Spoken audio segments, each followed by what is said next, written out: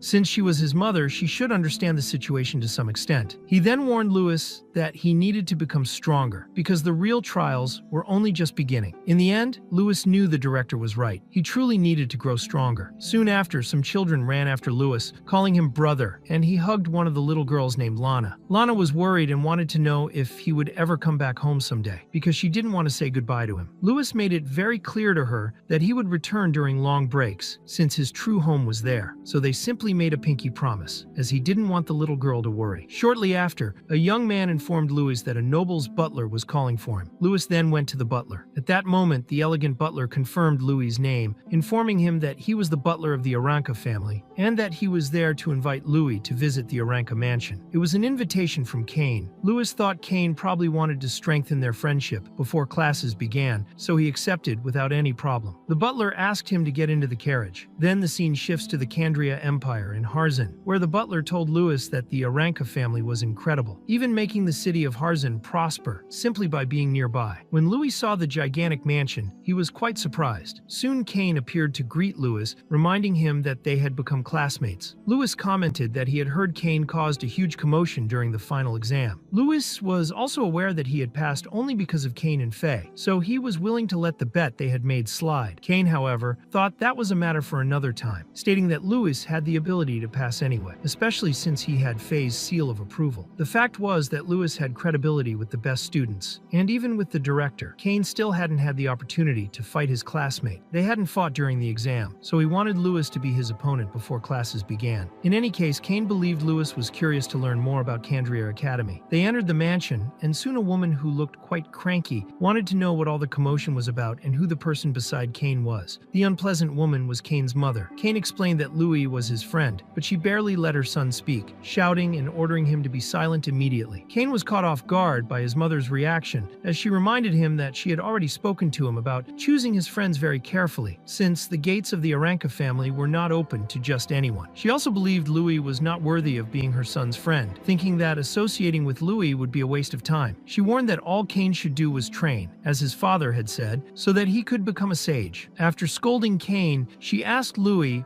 what he wanted by getting close to her son, believing he was an opportunist seeking money or power. She quickly showed a ring worth dozens of gold coins, declaring that she could buy Louis' life with it. If he didn't understand her point, she wanted him to take the ring and leave immediately. Cain didn't like at all what his mother had just done to his friend, and apologized to Louis. However, Louis reacted very differently. He took the ring and told his friend's mother that he had become friends with Cain because he recognized Cain's ability. Then he asked whether she really thought her own son's word was worth so little. Cain was truly surprised. The woman became deeply irritated and ordered someone to expel the plebeian from her house. Several guards quickly appeared. Cain asked his mother to wait a moment, explaining that Louis had more talent than he did, that Louis had broken records in the exam, and had even defeated Faye. Cain's mother didn't believe that a commoner could surpass children from wealthy families, so she thought her son was lying. Cain insisted it wasn't a lie. Louis assured Cain's mother that if they joined forces, both of them would become stronger. Cain's mother grew nervous and shouted at Louis, thinking he was extremely arrogant and mocking her family. Suddenly the door opened, and a man declared that if Louis stayed nearby, Cain would indeed become stronger. He wanted confirmation that what he had heard was true. That man was the master of the house. Cain's mother became a little nervous in his presence and rushed toward him, explaining that if Cain continued at that pace, associating with commoners, he would never surpass the master of the house. But the master simply walked past her and completely ignored her, showing that she was irritating and best avoided. That man was Cain's father. Cain immediately bowed when he saw him. Louis greeted his friend's father, introducing himself and stating his name. Louis felt an incredible aura, something very similar to the director's level, emanating from Cain's father. At that moment, Cain's father wanted to know if Louis's words were true, and Cain informed him that Louis's abilities were better than his own. Cain's father then asked Louis to prove it. That man was William Aranca, the head of the Aranca family. Louis felt an overwhelming killing intent coming from William. It was so strong that he felt as if he were being bitten by a massive beast. He could barely breathe. He realized William truly intended to kill him. The pressure was absurd. William's willpower was terrifying to Louis, affecting his soul in a way he had never felt before. Still, that was more than expected from a Grand Master. However, because Louis had continuously hunted monsters over the past few years, he had developed resistance to killing intent. If it was only at that level, he could endure it. He began to release his own power. William saw this and was confused. Louis's eyes completely changed. Their intents clashed, but William's impact on Louis was brutal. Cain grew worried about his friend. Louis dropped to his knees, and Cain rushed to support him, asking if he was okay. William then wanted to confirm whether the boy's name was Louis Kirill and asked why Louis was seeking strength. Louis answered directly, explaining that he wanted to protect his family. William then turned his back and told his son that his willpower was very weak and that he had much to learn from Louis. Cain's mother became worried and called out to William, displeased with his decision. William, with an icy demeanor, asked whether she had an opinion. She quickly denied it and simply accepted his decision. At that moment, Cain called Louis so they could go to the training field. The scene then shifts to the Aranca family's training grounds, where Cain apologized for what had happened inside the house, stating that his parents were not easy to deal with. Louis was calm. He only thought Cain's father was a bit extreme. In any case, there wasn't really a difference between him and Cain, so everything was fine. Cain explained to Louis that his father was a meritocrat, so being recognized by him was difficult. In the end, Louis seemed more suitable to be part of the Aranca family than Cain himself. Louis believed that William had tested his abilities because of Cain, and so he thought that was William's way of showing love. Cain began to think about what his friend had just said. He clearly remembered that he had almost never left that house since he was little. Looking back, all that came to Cain's mind were memories of eating, sleeping, and training. His father's wish was to raise him to become a great sage, just as his grandfather had been. Without Without understanding why, Cain simply kept swinging his sword as he had been told. Perhaps he only wanted his father to acknowledge him, but Cain felt that the place was like a prison. It seemed that even breathing required the guards' permission. The adults around him praised him as the young master all the time. He didn't care about those things. His status and talent were nothing but chains to him. The more they restrained him, the stronger his longing for the outside world became. Cain wanted to sing freely like a bard, like a bird flying across the continent. Unfortunately, he lived in a world where strength mattered. He acknowledged that he was still quite weak, but it wasn't that he wanted to be strong for its own sake. Swinging his sword was simply the only way he had found to break those chains. His father, William, was also a graduate of the academy, so Cain wanted to enter the academy and grow stronger. He wanted permission to live freely, and in any case, he was counting on Lewis. Lewis affirmed this, showing that he was there to support him. Soon, they began to train. William observed the two of them and asked whether the butler had the results of the investigations. The butler informed his master that Lewis was definitely not an ordinary boy because, according to the intelligence gathered, he had used a series of combat techniques that had never been seen before. Not only had he broken previous records, but he had also defeated Faye, who used magic. The butler also informed William that Louis had quickly earned the respect of the Candria Academy's director, who apparently had even fought against the Assassin Guild the day before to protect Lewis. William began to think that the boy training with his son was a serious troublemaker. The butler then wanted to understand why William had allowed Lewis to have contact with his son. William explained to his butler that troublemakers tend to attract danger, and challenges are meant to be overcome. That is how people grow. He believed that Louis was truly capable of making his son stronger. At that moment, Cain used a technique, while Louis asked his friend to use all the power he had. William began to think that his son had a good eye for recognizing capable people, something he truly hadn't expected. Cain then used a skill called wind thrust, charging toward Louis. The silver-haired boy quickly read the move, attempting to punch Cain right in the face, while simultaneously dodging the attack. Lewis then told his friend that accelerating with magic was good, but he felt Cain's movements became too linear. Cain was surprised that even while using magic, Lewis managed to counterattack so easily. That was when he understood why Faye had been unable to defeat Lewis. At that moment, Lewis grew thoughtful and asked Cain whether he had felt anything strange about his own fighting style. Cain didn't understand since his techniques were secret arts passed down through the Aranka family. His father and grandfather had mastered them and become strong. However,